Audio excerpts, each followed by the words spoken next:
Na semana de preparação para o jogo desta sexta-feira, o Renato surpreendeu nos treinos e pode escalar contra o Fluminense novamente, um time sem meio-campistas. Eu te conto detalhes sobre isso depois da vinheta.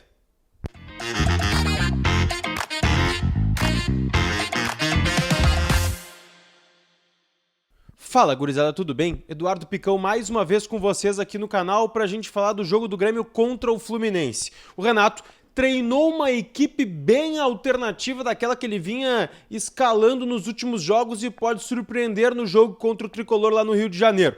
A gente vai falar sobre isso, mas antes, deixa teu like, te inscreve no canal e ativa as notificações para não perder nada daquilo que a gente traz aqui diariamente. Gente, olha só. O Grêmio chegou há pouco lá no Rio de Janeiro, a gente tem a lista de relacionados aqui sem muitas surpresas, tá? Aquele time, aqueles jogadores que a gente já conhecia, com Marchezinho, Kaique. Talvez a grande novidade seja o retorno do Nathan Fernandes aos relacionados e a ausência do Pavon. Ele ficou em Porto Alegre e não viajou para o Rio de Janeiro.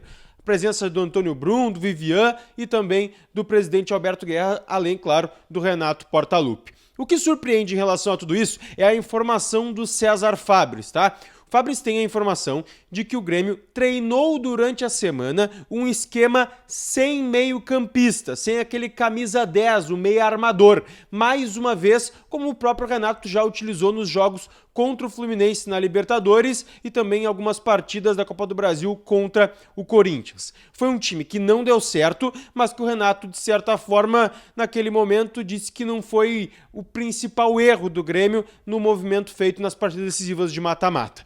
O fato é, o time foi treinado e pode sim ser utilizado amanhã na sexta contra o Fluminense. Vou passar aqui para vocês para a gente ter uma ideia de mais ou menos como deve ficar esse time, tá? É o Marchezinho no gol, o João Pedro na lateral direita, ainda sem o Kahneman, a zaga deve ser composta por Rodrigo Eli e Gemerson e o Reinaldo pelo lado esquerdo. O meio-campo com Dodi, Vidiaçante e Edenilson, ocupando a vaga do meio armador. As pontas com Soteldo e Aravena, e lá na frente o Bright White. Esse é o time que trouxe César Fabres e esse é o time que o Renato treinou até o treinamento de ontem.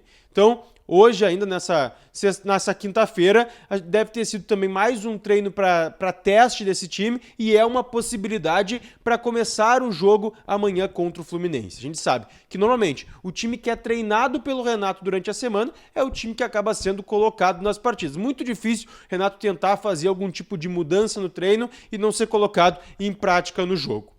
Antes da gente falar do próximo assunto, vai na KTO, te registra com o código PICÃO para ganhar 20% no teu primeiro depósito, que tem um odão muito bacana pro jogo de amanhã, tá? 6,94 pro Grêmio surpreender, ganhar o jogo com o gol do Martim Bright White lá no Maracanã, tá?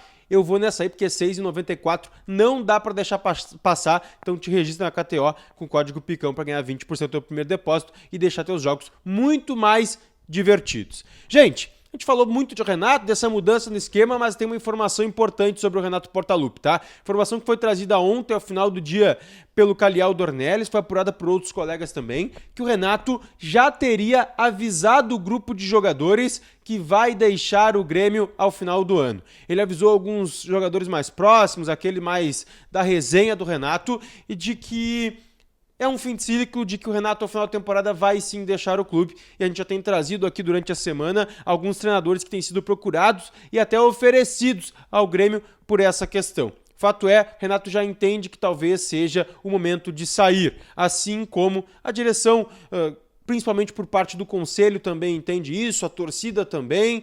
A gente viu os bastidores do Grêmio no último jogo contra o Atlético Goianiense, que foi um bastidor um pouco frio, um bastidor até, de certa forma, parecendo um bastidor de derrota. É um ambiente conturbado e de final de ciclo no Grêmio. Então o Renato entendendo isso, a tendência é mesmo que o ciclo seja encerrado ao final da temporada e o Grêmio procure e inicie a temporada de 2025 com um novo treinador. A gente segue atualizando o Tricolor por aqui, mas eu quero que antes de tu deixar o vídeo, deixa teu comentário, principalmente sobre a escalação que o Fabres trouxe pra gente. Tu acha que o Grêmio tem chances de arrancar pelo menos um pontinho lá do Fluminense com essa escalação, sem Monsalve e sem Cristaldo, que acabaram sobrando na ideia? Diz aí pra mim. Beijo!